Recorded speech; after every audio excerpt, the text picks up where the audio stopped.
Hey, everybody, welcome back to Divergent States, the unofficial Psychonaut podcast. Back again with Bryan. Hey, what's up, man?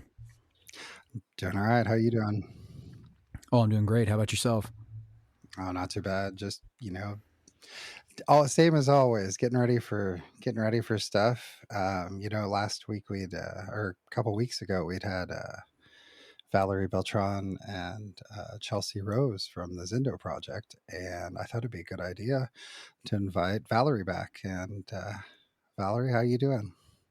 I'm doing great. Thanks so much. Yeah, really appreciate being here again. No problem. Yeah, glad to have you. Kind of thought we'd do like a altered states 101 kind of episode. There was I kind of wrote this thing down, and I guess one of more of my grandiose moments, the 7 Psychonaut principles. And so Valerie's a licensed marriage family therapist. She also works real closely with the Zendo Project, so figured having her here to kind of, if I say anything kind of out of the way, she can snip it in the bud and, help us maybe develop it even a little bit. So, but yeah, Valerie, how's things at the Zendo Project been going? Yeah, things are going great. We just hired an education director, so it's going to be really helping us launch some extra courses that we've been teaching. We currently have the sitting and integration training, which just started another run on Monday night. So that's going to be running every Monday night for the next 3 weeks. And then we'll run that again in July and then a couple more times this year. And now we have the opportunity to start creating other trainings for like crisis response providers, other trainings as well. So we're really starting to launch more into education. Yeah, we talked about that the first time in the last episode about maybe us getting in on that. It's just our schedules we've been both hectic trying to figure out which one of us can do it. Yeah, there's, other big news coming up there. What was it? Oregon, or not Oregon, but New Mexico and Maine both legalized this week. Psilocybin for adult use. Kind of big news. Which I got to give a big shout out. New Mexico is my home state. I'm from New Mexico. So really huge. We know some of the people who are involved in helping that legislation be passed. Very proud of them and their efforts. So yeah, everybody go check out Soul Trip. It's another podcast, SOLTRYP. I'll be on it someday. But yeah, they're doing a lot to help that in New Mexico. Yeah, they had some kind of like, what was it? No dry in them, But I think that was really, besides that, it was pretty good regulations. Seems like. Yeah, exciting stuff. Right. Yeah, it was Maine. I think had another one, and yeah, it's kind of cool. I think Missouri also had one too for veterans, and the VA passed something too where they're going to start doing MDMA therapy through the VA. I think it was. Yeah, which is amazing. I know. So it's really crazy. Just all the news and all this stuff just coming all at the same time. It's amazing. So yeah, and then we've got Psychedelic Science 25 coming up in 2 months, 66 days from now, I think. Wow. It's crazy. Yeah, we got our press passes. They're generous enough to help us out with that. And so we're just right now we're raising funds, trying to get funds raised so we can take the trip out there and meet everybody. So you'll see us on the street with like the little cardboard sign. It's like, we'll trip for change, please. We go stand out by the highway, Denver bust. Yes. Yeah. I'm sure everybody will care about us. We'll be like, what's it like Lloyd Christmas? It's okay. Right. I'm a podcaster. We totally need to get a mini bike. We're reenacting Dumb and Dumber. Right. Driving style. Good times. Yeah, but so guys, yeah, we're going to take a listen to some music. We're going to come back, and I think we're going to get into like an Altered States 101 episode, and we'll have a little talk after, and we'll talk to you then.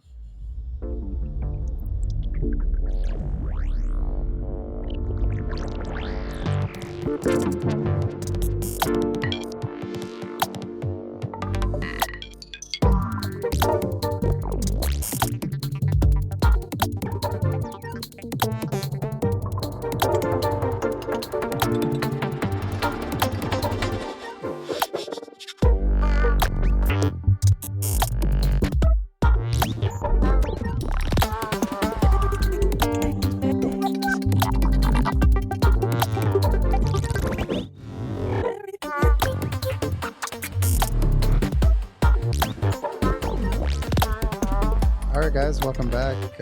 Had a little break there, back with Valerie and Bryan. Yeah, I figure we'll go through these one by one, maybe a little bit. We can talk about each one as we go. And like I said, I think it's just it'd be a good resource just for people out there kind of wondering, am I ready for this or what I need to do? And so my first principle that I wrote down was harm reduction and personal safety. That's prioritize your own safety by testing your substances, whatever you're doing. Yeah, which what bunk safe or Safe, yeah, but bunk police, bunk dance. police, dance safe, right? Both those are great resources. They've got some in Europe, I think. I've heard of a couple. Like just wherever you're at, get your stuff tested. Yeah. Well, for us prudes, what is this place that you're talking about? Dancesafe.org, isn't it? Yeah, Valerie? dance. I said .com. I always forget that, but yeah, Dance Safe. They provide testing kits for lots of different substances. Like I'm pretty sure it's like most substances you can get, or at least that would be recreationally in use. Yeah, you can just order these test kits. They're very easy to use, which I love. They're super user friendly. Often it's like just being able to take a homogeneous sample from whatever you're using, just try to mix it up as best you can so it can be representative of what you're using. You take a small amount, and usually you just take little droppers full of liquid and just drop it on, wait a couple seconds, see what the color is, and you just look it up online to see, is this definitely the substance it's supposed to be? Is it adulterated in some way? So that just helps keep people as safe as possible. Gotcha. So, I mean, aside from fentanyl, what are other substances that you're looking for that you don't want? It's a good question. I mean, I think especially with a lot of the substances that we test with Dance Safe, it's just looking to make sure that what you're getting is what you think. Like you might be wanting pure MDMA, and it might have a little bit of a different kind of amphetamine mixed in, or something that's going to make it speedier. Or yeah, this isn't my area of expertise, but yeah, just making sure that what you ordered is, or what you got is what you ordered. Right. That's what I would probably pitch it and say. I mean, yeah, if you want MDMA or you think you're getting MDMA, you want to make sure you're getting that. And, not what was the bath salts that were real popular for a while. But yeah, I mean, that's the importance of testing, because also dosage is important. The whole dosage could be totally different for one substance to another. So, yeah, Yeah, that's potency is also the important thing to test for, with which there are like testing kits out there by Miraculix. They help you test for mushrooms to see the potency of the batch of mushrooms that you have. See how I haven't heard of that. That's a good idea. Yeah, I feel like that would be pretty good to know. Yeah, definitely. What was that for the mushrooms again? Miraculix. That's a good one to know. Yeah, for sure. Um, okay. Yeah.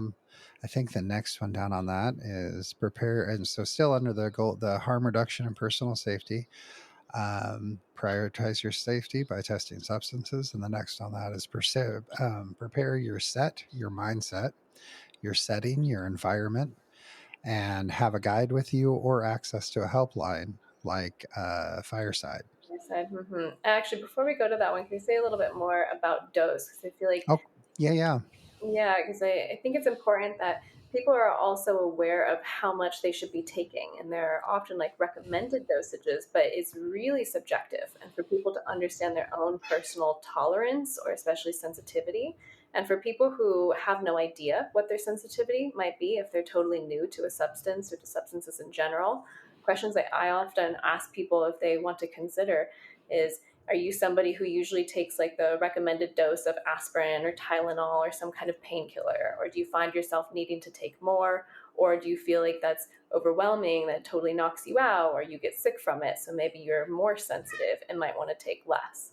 So looking at like painkillers or taking like NyQuil or over-the-counter stuff or any kind of prescription, if you've ever had that, like what is your usual reaction to something? That helps determine your dosage a lot more. So I think a lot of times people will err on the side of just going off of body weight, or like, well, somebody who's a similar body size took this amount, so I should probably do the same. But I think it's much more reliable to go off of your sensitivity. Because I've seen people who are very large be incredibly sensitive to substances and vice versa. So you really can't go off body weight. Something kind of along that same lines, like they've done studies on how redheads have a little bit higher pain sensitivity. Oh, than- interesting. yeah, so I mean, there could be so many variables that you don't even think about, Yeah. that could vary from person to person. Another point, along the same lines that I didn't think about, also knowing what you have, also helps with um, cross the like Polysubstance. in get cross sensitivities, or like MDMA and alcohol, or And cocaine and alcohol, cocaine and MDMA. yeah. The harm reduction it's super important to know what you have, so that, because mixing MDMA and cocaine can be deadly, you Yeah. know. So just knowing that you really do have MDMA, or you really do have whatever these substances, that could save your life. So that's why you need to know what you have. Yeah, absolutely. So, but Yeah. yeah. One last quick thing too about body weight, that and knowing your dose. I think a lot of times also people think that it's much more tied to body weight, which for some substances, body weight is an important factor, like for MDMA, for ketamine, for some substances. But for a lot of other substances, especially LSD, body weight doesn't really matter. And for psilocybin, it seems to be a slight factor, but not necessarily a large factor. I think they're still determining exactly how big of a factor it is, but for a lot of substances, I think that's less reliable. So really focusing on your sensitivity. Well, I think it's funny that you mentioned that, because we see that in the cannabis industry as well all the time with edibles. There'll be folks that don't feel anything from them at all, and people who can barely take 5 milligrams. So Yeah, exactly. Yeah. Well, so yeah, I mean, there's so much important to just that's why I put that up as the first, just a kind of under the very first setting of harm reduction and personal safety. Testing is going to be your, like, know what you're going to get. Mm-hmm. And in kind of further down, kind of what you had touched on before, consult a healthcare professional, know your physical and mental limits, and use psychedelics responsibly. That's another kind of principle I'd added under harm reduction, but it goes back to, Valerie was saying that, you know, if you know that you're going to take about the normal amount of aspirin, then you're going to know. And if you feel comfortable talking to your doctor about that, maybe that's something you talk to your doctor about. Yeah, which I've also noticed that a lot of doctors are becoming really open to these questions. I think doctors, psychiatrists are recognizing that this is just happening. Like mainstream recreational substance use is quite ubiquitous these days. And I think instead of people resisting it, and a lot of people have gotten enough education around it that they are able to answer more basic questions. So another thing is, don't be afraid to talk to your prescribing physician, to your doctor, especially when you're on a pharmaceutical. I think that's the other big thing around personal safety is, if you are taking an SSRI, if you're taking other kinds of medications, do you know if that could be a possible contraindication? Do you know what the possible effects could be? And don't be afraid to ask. Right. And I mean, you have that doctor patient confidentiality. They're not going to snitch you out. So, Exactly. yeah. And then I think the final kind of, final point within the harm reduction and personal safety is, approach these substances with respect, as tools for growth and not just recreational entertainment. And I think that's kind of what sets the Psychonaut apart from just the everyday recreational user. Mm-hmm. We're not just doing it out there just to have fun and see the pretty lights. Mm-hmm. We're also looking at it as tools to promote personal growth. Mm-hmm. Personal Uh, growth and collective growth, right? It's also like furthering humanity, furthering. It often helps with their connectedness to nature, to community, to being able to like use what's coming to us also to benefit others. exactly, tools for growth within the community as well. So Yeah.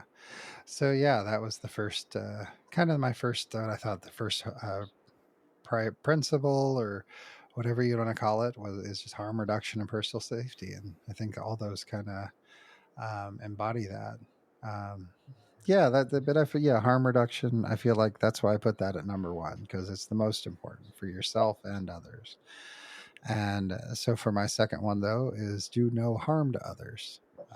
Never use psychedelics to manipulate or coerce anyone emotionally, mentally, or sexually.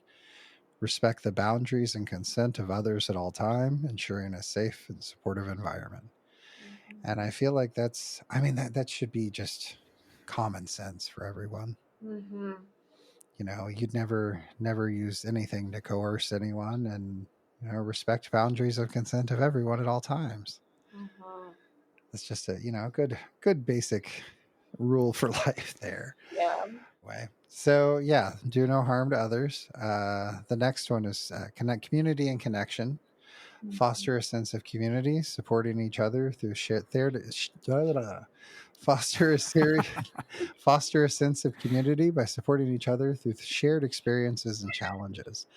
And I think that's an important part, and I think we do that really well on Psychonaut, is being able to share your experiences. If you have a hard time, you got a bad time, or you just had a particularly challenging trip or something.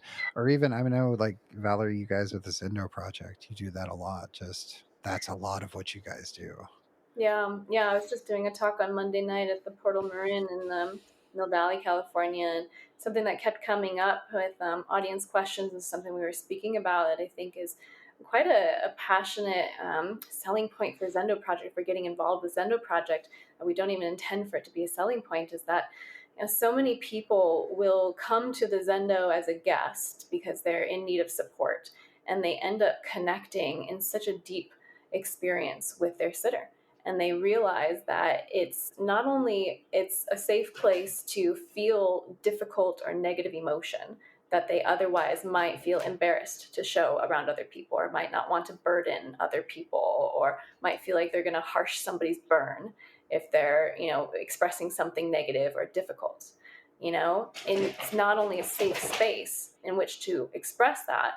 In addition, it's actually a space where that can lead to deeper connection, that people can actually have, like, some of the best experiences that people have at their festivals have been at the Zendo, when they have either needed support or been giving support as a sitter, because it's such a deep emotional connection that you're able to share with people, where you're witnessing them in their most raw emotional state. You're connecting with people, and just such a beautiful emotional connection. And where else in life do we get to have those kinds of connections? It's rare, especially with strangers, that we're able to drop in with each other like that. And maybe if we're lucky, we can share those kinds of deep emotional states with partners, with friends, but oftentimes people don't get to do that. So to be able to have this space that we've created, where it's a safe sanctuary, where people can come and show up in their most raw, vulnerable states, and that is not only safe but celebrated, and deeper connection can spring from that. It's absolutely magic. Yeah, and I've kind of seen that even firsthand. You guys did the AMA last month, and saw someone come in, and I think Chelsea was talking about how you guys probably wouldn't be able to go to Zendo this, or not Zendo, to Burning Man this year, because just the fundraising and getting everybody there.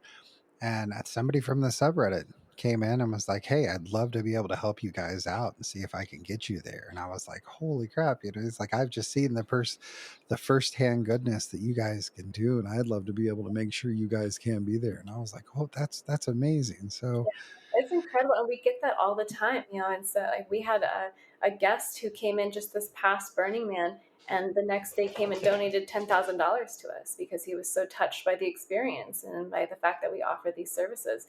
We have that all the time, and a resounding amount of our sitters started out as guests themselves and then returned, not only because they want to pay it forward, but because they enjoyed the experience so much and they want to be able to have that unique kind of connection and sit in that compassionate care with people. yeah, and that's something that, I mean, that you can't fake. It's there, and you got to have that. At a festival, especially, and you can't fake that, especially as somebody a head full of acid or something. They're going to catch that right away. Yeah. So yeah, that's something huge, part of Zendo and maps, and a a lot of the companies and places out there that really, and I really respect, is that just the community and bringing the community together. And so, yeah, that's number three, the community and connection. And another point of that is share knowledge, insight, and resources openly and respectfully to strengthen the collective. That's kind of what Zendo does and what Psychonaut does. And, a lot of places we share these resources and get the word out for everyone. Yep. No, what you were saying before though about like the connection that people have, like it doesn't surprise me that people come back after having been in there as in need, that they come back and they want to provide the same thing to somebody else. I mean, I'm pretty sure everybody that's part of this call right now has had a bad trip at some point. And they suck, dude. It's really vulnerable. It's like it's super scary. So to have somebody that can just be there for you while you go through that, Yeah, it's that's amazing. yeah, like Fireside or Zendo, or it's great to have somebody just there that kind of can be there in that space with you. Yeah. So yeah, and so that was number three. I feel like a lot of these, like diversity and inclusion, is a huge one. This is number four. Embrace diversity by recognizing and valuing different perspectives, backgrounds, and experiences, and acknowledge while the effects of these substances may vary for each individual, all journeys are valid and meaningful. So even though an atheist agnostic might take acid and have his own trip, same with a Gnostic theist, or somebody into just whatever the Native American churches, or I'm uh, sorry. Hold up. You said agnostic theist, atheist. You can have atheist. you can No, no, no. you can be a Gnostic atheist. No, no, I believe you. I just wasn't going to let you off the hook for saying something so fucking smart. Like, you need to Yeah, slow down and say that again. yeah, and well, an agnostic atheist, I guess, if I were going to break it down in just like classical philosophy terms. By the way, little disclaimer: I'm not a fan of philosophy. It's a whole lot of saying nothing with big words. So I hate to admit that, because I mean, like Alan Watts and Ram Dass and all these great philosophers in our community, everybody's like, "Oh, I love it." I've never been able to really just get into it and like sit and listen to these. To me, being a psychonaut is charting your own journey. Instead of, I love that these people have written their map down and told us what they found from their journey. But part of this, I feel like, but being a psychonaut is charting your own journey. I feel And like so, you're just more an applied philosopher or an embodied philosopher of like living your philosophy instead of being in your head about it. right, maybe more of a stoic approach or a pragmatic approach. Mm-hmm. And so, but yeah, and in classic philosophical terms, agnostic just refers just to knowledge. So a Gnostic would be knowledge of a god or gods, where an agnostic would be without knowledge of a god or gods, like asymptomatic, you're without symptoms. So, and atheist versus theist is belief in a god or without belief in a god. So yeah, you can be a Gnostic theist, an agnostic theist, an agnostic atheist, a Gnostic theist, and everywhere in between. And it's knowledge is a subset of belief, and that's where you get into all the the fun philosophical stuff. What is belief and what is truth? And yeah, that's yeah. Save So that for the trip. right. So yeah, and you're right that a lot of my philosophy and stuff that I get is very much a pragmatic approach of what you can actually use on the ground, Mm-hmm. where the boots touch the road, I guess, or the rubber touches the road. So yeah, um, but the yeah, diversity and inclusion, different perspectives, backgrounds, all journeys are valid and meaningful. So Mm-hmm. yeah, an agnostic atheist can have a trip, and that even if it's just the psychopharmacological, or the psychopharmacological effects of the substances, or if someone has divine insights, they're all equally as valid. Mm-hmm.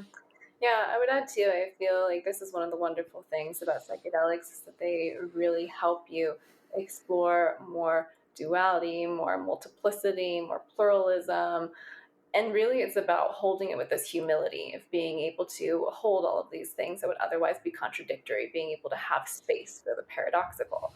And it's not only of differing like opinions from different people, but also inside oneself. And being able to recognize that I might feel one way and simultaneously feel a completely different way and multiple things at the same time. Well, that's very true. Um, all right. So number 5, if you have to cut that big ass step out of there, Brian. Nope. That big Nope. ass pause. I want everyone to feel that awkward Yeah, the silence. awkward pause. Yeah. All right. So number 5. This one was kind of interesting. I've actually discovered, this one was just after all the time of running the subreddit. I see, this kind of goes back to what we were talking about just now, but you see a lot of egos come into the psychedelic world. And number 5 is ego awareness, and recognize that psychedelics are tools for exploration and not as a means to justify or to glorify one's ego or promote personal deification. So, yeah, don't use psychedelics to make your own ego bigger or try to, run a cult or whatever it is. It's, these are about growth for people. Mm-hmm. I'm imagining one person out there right now that's like, son of a bitch, I was going to start a cult. Yeah, like, Jim, But yeah, now there I'm goes my but now I'm next definitely plan. not. yeah, Jim Jones gonna have to put away the flavor aid. Yeah, but I think this again is like I just kind of said this about humility, but this is really one of the things with which psychedelics really help is being able to like connect to something larger than oneself. Like there's such a natural like not only dissolution of ego in the terms of actual like ego death in the more extreme kind of way, but like these natural dissolutions of ego where you allow yourself to just kind of relax into there's something greater than myself. Maybe I feel interconnected. I feel connected to nature. I feel connected to the people around me, to animals, to this greater expanse of the universe. Like just feeling more connected and allowing that ego to just naturally relax.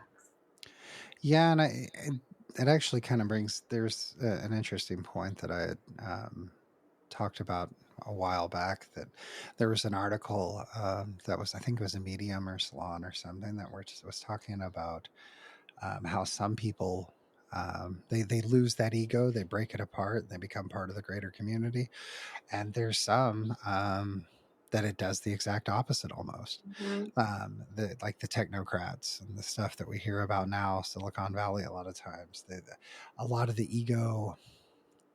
I feel like a lot of that comes from just their intention, what they're taking into it.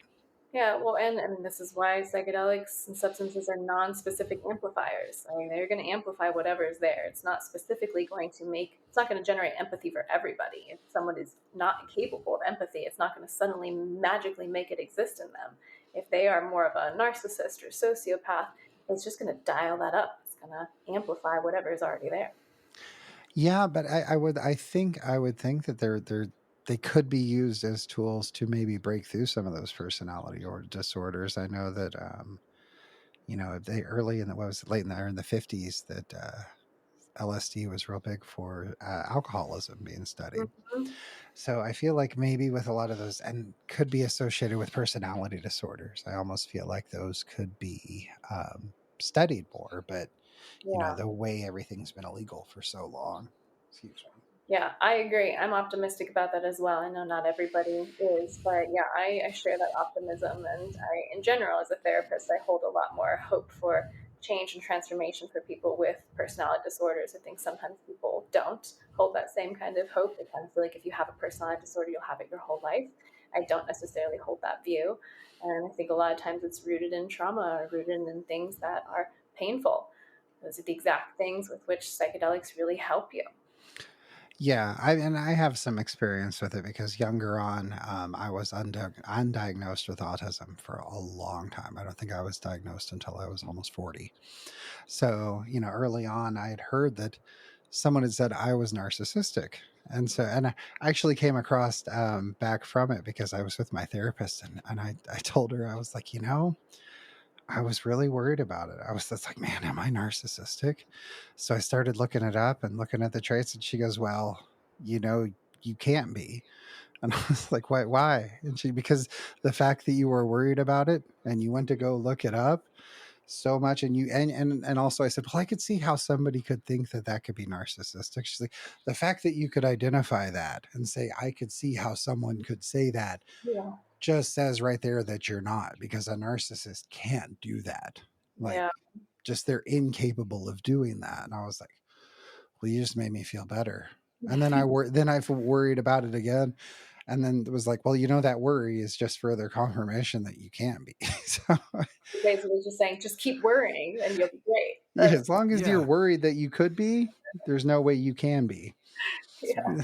So yeah.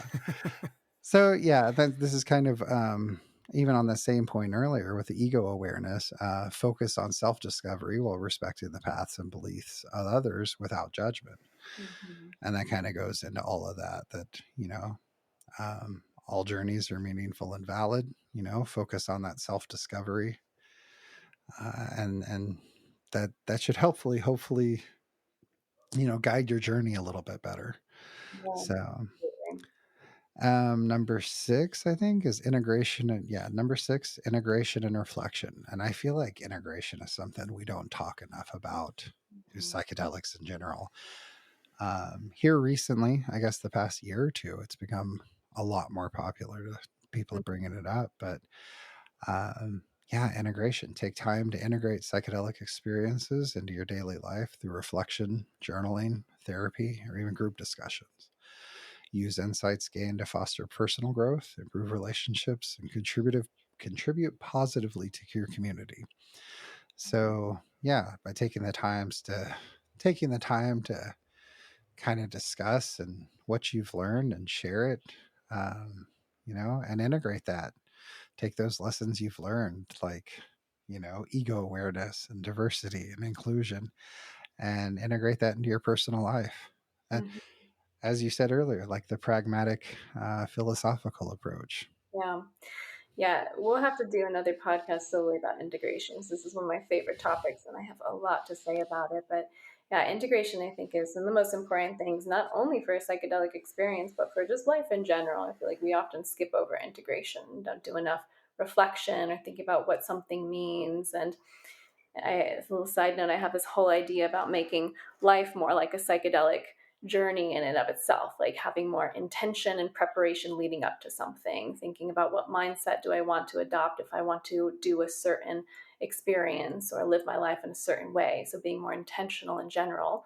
And then after an experience, really milking that and trying to be more able to apply insights that you might have experienced or important emotional shifts, like how to really ground that into sustainable change for one's life. And the integration is a huge part of that, where when I work with clients, I have this 4 quadrant model. It's kind of based off of Ken Wilber's integral theory. If anybody's familiar, it's philosophy. Hope it's okay to talk about philosophy, but Ken Wilber's, he created integral theory. And some of the idea too, especially with the 4 quadrants, it's loosely based off of a lot of different cultures, especially indigenous cultures, a lot of Native American cultures from all different parts of the Americas have had some kind of like 4 quadrant approach, or all these different quadrants of looking at often like mind, body, heart, soul, or some variation of those themes.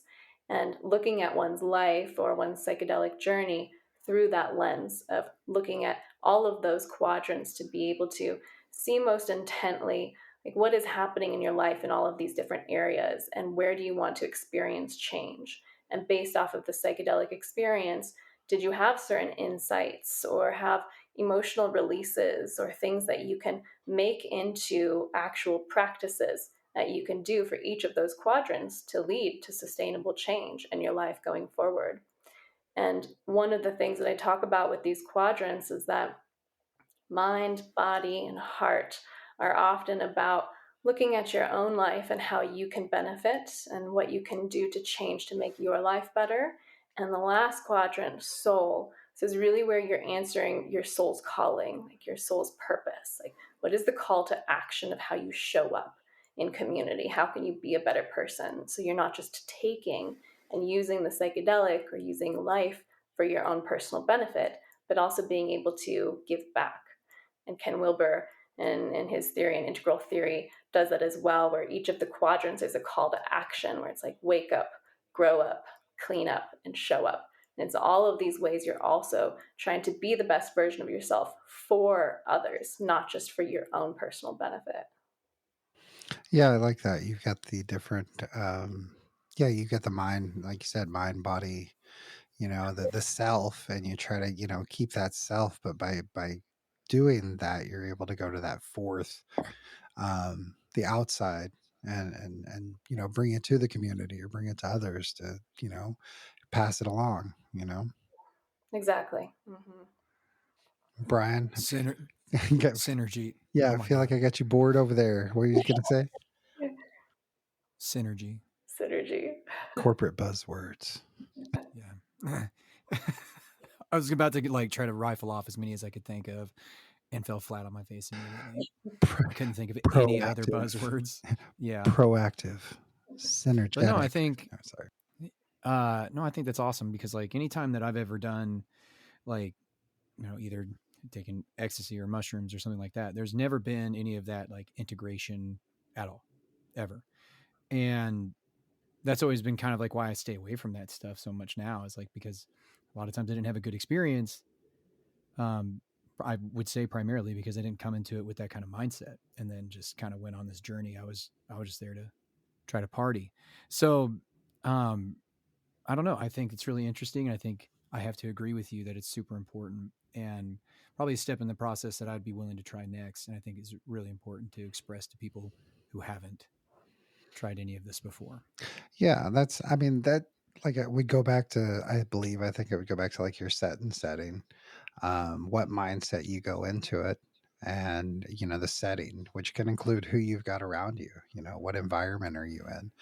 And so I think those have been the two kind of cornerstones for as long as I think I've even looked into psychedelics as set and setting. I think it was, I mean, not recently. It's been around, but forever. But they've talked about having a guide or helpline or something. So those three have always kind of been the cornerstone. And yeah, and I think that's kind of what sets the Psychonaut apart too, because everybody goes. I mean, honestly, that's why everybody gets into it. It's because it's fun. Yeah. right. 99% of people, Right. the reason they like psychedelics is because they heard about them and they're fun. But, we all come to find later that they're extremely powerful tools that can be. And Yep. that's the beautiful part about it. You have one more? Yeah, number 7, advocacy and education, which is you work to destigmatize psychedelics through advocacy, education, and open dialogue, which, we're doing tonight, and also share evidence based information to counter myths and misconceptions while respecting legal and cultural boundaries. So, yeah, so that's my 7. I think, the advocacy and education, once you've kind of locked down, you feel like you can do it or you're comfortable with it, and you're like, oh, yeah, I'd like to talk about this. Well, then, yeah, find the evidence based information, be able to share, you know, you can counter those myths. Mm-hmm. People talk, oh, MDMA will burn holes in your brain. Well, no, that was a badly done study with methamphetamine, not Molly. And so you just have to learn, what you can do and what you can tell. And so, yeah, and respecting legal and cultural boundaries. I know that's not going to happen all the time, but you got to do it when you can. For instance, I think a big one, especially, is peyote. People really need to respect the buttons. Synthetic mescaline is just as good. Mm-hmm. There's no reason to go out into the desert and take the sacred medicine from people. So it's a balance, and it's all about, like you said, it's the humility and respect, um, and I think with all those, kind of together, I think it'll help you out. It'll be a good little make for a good trip. Yeah, and I think with the advocacy too, this is a big one for me. I often talk about and think about and feel into a lot, and I think with advocacy, you can't really. This is one of those areas where I feel like we're not all free until we're all free, and we have to acknowledge like there's a lot of politics in psychedelics and the whole psychedelic revolution, the war on drugs. We can't really talk about psychedelics without acknowledging the harms that have befallen, especially certain groups of people. And I think it's wonderful how much access a lot of people have to psychedelics now and to substances in general. And until we start to right some of those wrongs and have some restorative justice, I don't think we can consider this a win. So I think for people who are able to, and there might be like little ways that we can all do this, even if it's just spreading awareness of acknowledging how Black and Brown people have been policed way more heavily, are still continuing to be policed. Like we're not anywhere near close to being free. We need to change some of these policies that came from the war on drugs, all of these smear campaigns that have happened culturally, especially to Black and Brown people, help correct what has been happening and is still happening to Indigenous peoples. We need to acknowledge these things, and I don't think we can be respectful psychedelic users without acknowledging that. Right. Just yeah, and just acknowledging that and saying, yeah, this has been part of the problem for a long time, and we have to respect that. They have also respect that they had come from different backgrounds as well, and we're all not going to have the same background or same reaction to certain things or triggers. So part of all just balancing all that, I guess. Mm-hmm. So yeah, I think that's good. I think we're going to cut that here. We're going to stick around and talk to Valerie a little bit more. We'll throw it up on Patreon later, but we'll take a break here and come back to have a little chat with Valerie. Be sure to subscribe to the Patreon, patreon.com, Divergent States, and we'll be back out there.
Welcome back, guys. So that was our talk with Valerie Beltran and kind of the 7 principles of, psychedelic or psychonaut, experience. And that was a fun Mhm. conversation. We had a good time.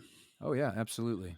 Yeah. So she has that really, she's just kind of a good grounding Hmm. space there, I feel like, and yeah, I really feel like that way it's just not, us kind of talking bullshit.